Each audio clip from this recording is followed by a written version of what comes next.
આજે શિવરાત્રી ઉજવી રહ્યા છીએ ત્યારે કહેવાનું મન થાય કે શિવરાત્રી જ્યારે ઉજવી રહ્યા છે તો ભગવાન શંકર અને માતા પાર્વતી જેવું ઉત્તમ દાંપત્ય તેના દ્રષ્ટાંતને પણ ખાસ ધ્યાનમાં રાખવું જોઈએ, કારણ કે દાંપત્ય જીવનની શ્રેષ્ઠતા કઈ રીતે હોય તે આમાંથી આપણને શીખવા મળે છે. અત્યારે જમાનો ખૂબ બદલાઈ ગયો છે, આપણે સૌ આધુનિક થઈ ગયા છે, પણ આધુનિકતા અને નૈતિકતા એ બંનેને બેલેન્સમાં રાખીને ચાલવું ખૂબ જરૂરી છે. કારણ કે આધુનિકતાનો મતલબ એવું નથી કે આપણી પાસે જે પણ વિકલ્પ હોય તો એ વિકલ્પને સ્વીકારી લેવા, કારણ કે આધુનિકતાનો મતલબ છે કે ભાઈ ગમે તેટલા વિકલ્પ હોય છતાં પણ આપણા સંકલ્પને સાચવી રાખવો. કારણ કે અત્યારના સમયમાં જોઈએ છે તો સોશિયલ મીડિયાના કારણે એક્સ્ટ્રા મેરિટલ અફેર્સ વધી રહ્યા છે, તો સાથે જ સંબંધ વિચ્છેદ પણ વધારે થઈ રહ્યા છે. તો ઘણા કિસ્સા તો ગયા વર્ષે એટલા બધા જોવા મળ્યા કે જ્યાં પતિ પત્ની એકબીજાના મર્ડર કરી રહ્યા હોય. ખૂબ દુઃખદ બાબત છે, કારણ કે જે પવિત્ર સંબંધ ગણાય છે તે સંબંધમાં આવું બધું ના હોવું જોઈએ. અને એ ક્યારે રોકી શકાશે? તો માણસની નૈતિકતા જ એને ખોટું કરવાથી રોકી શકે, બાકી કોઈ રોકી નથી શકવાનું. કાયદો વ્યવસ્થા છે, પણ એ તો બહુ મોટું થાય ત્યારે કાયદો વ્યવસ્થા ઇન્વોલ્વ થાય છે. ત્યાં સુધી તો માણસે પોતે પોતાના વિચારોથી, પોતાના વર્તનથી નૈતિક રહેવું ખૂબ જરૂરી છે. વિકલ્પ હોય એનો મતલબ એવું નથી કે આપણે આપણા સંબંધોને દાવ પર મૂકી દઈએ. વિકલ્પ છે, પણ સામે ત્યાં જવાબદારી પણ વધે છે કે આપણે જે આપણો પાર્ટનર છે, આપણા સાથી છે, એમનો વિશ્વાસ જાળવવાનો છે. કારણ કે મારું એવું પહેલેથી માનવું છે, જ્યારે પુરુષ ઘરની બહાર નીકળે છે ને તો એ સ્ત્રીનો વિશ્વાસ લઈને નીકળે છે, અને જ્યારે સ્ત્રી ઘરની બહાર નીકળે છે તો એ ઘરની ઇજ્જત લઈને નીકળે છે.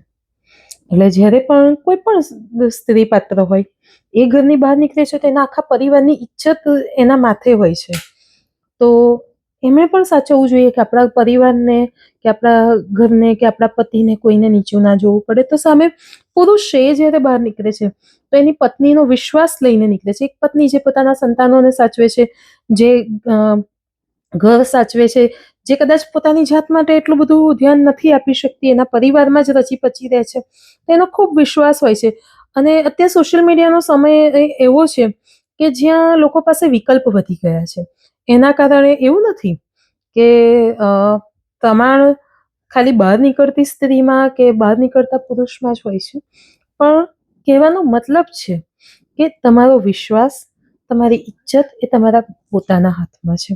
અને આજે જ્યારે મહાશિવરાત્રી ઉજવી રહ્યા છીએ તો વધારે તો કંઈ નથી કહેવું, પણ પતિ પત્ની બંનેમાંથી જો એક વ્યક્તિ પણ એવો સંકલ્પ કરી લે કે મારે મારા સંબંધને નથી તૂટવા દેવો, મારે મારા સંબંધને નથી કોઈ દિવસ એને આંચ નથી આવવા દેવી, તો એ સંબંધ ક્યારેય વિચ્છેદ નહીં થાય.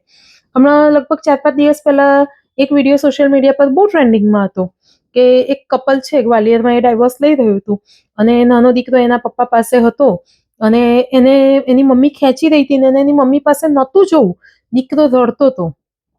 આ જોઈને લગભગ સોશિયલ મીડિયામાં એ વિડીયો જેણે જેણે જોયું છે એની આંખમાં પાણી આવી ગયા છે. તો યાર, તમે મા બાપ બની ગયા છો પછી તમારે તમારો નિજી સ્વાર્થ બાજુ પર મૂકી જ દેવાનો હોય. કારણ કે જ્યાં સુધી તમે પતિ પત્ની છો, કદાચ હું તો એમાં પણ એગ્રી નથી, બિલકુલ નહીં. તમે વિચારીને જ લગ્ન કરો છો. તમે કોઈ પણ વ્યક્તિ એવું નથી જે વિચારે વગર લગ્ન કરે છે. તમે વિચારીને જ લગ્ન કર્યા છે, તમે તમારા પાત્રને સિલેક્ટ કર્યું છે, પછી એમાં ક્યાંય સંબંધ વિચ્છેદ કે વિશ્વાસઘાત જેવું આવવું જ ના જોઈએ. અને કદાચ કંઈ પણ મન મોટાવ છે તો સંતાન થયા પછી તો બિલકુલ પણ નહીં. યાર, એ બાળકનું ભવિષ્ય શું જેને એના પપ્પા પાસેથી છૂટા નહોતું પડવું? અને આવા તો અનેક કિસ્સા સમાજમાં છે જ્યાં મા બાપની લડાઈમાં, મા બાપના ઈગોમાં સંતાનોની આખી જિંદગી બરબાદ થઈ જાય છે.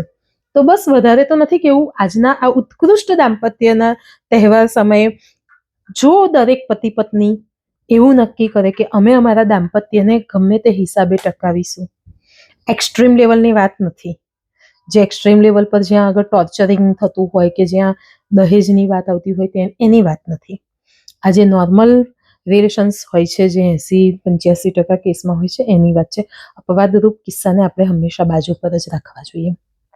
તો બસ આ દાંપત્યના આટલા ઉત્કૃષ્ટ શ્રેષ્ઠ તહેવાર પર દરેક પતિ પત્ની એવું નક્કી કરે કે મારે મારા સંબંધને આગળ નિભાવવો જ છે, મારે મારા સંબંધને તૂટવા નથી દેવો, તો આજના સમયમાં પણ આપણને ભગવાન શંકર અને માતા પાર્વતી જેવું દાંપત્ય જીવન મળી શકે. Thank you. હર હર મહાદેવ.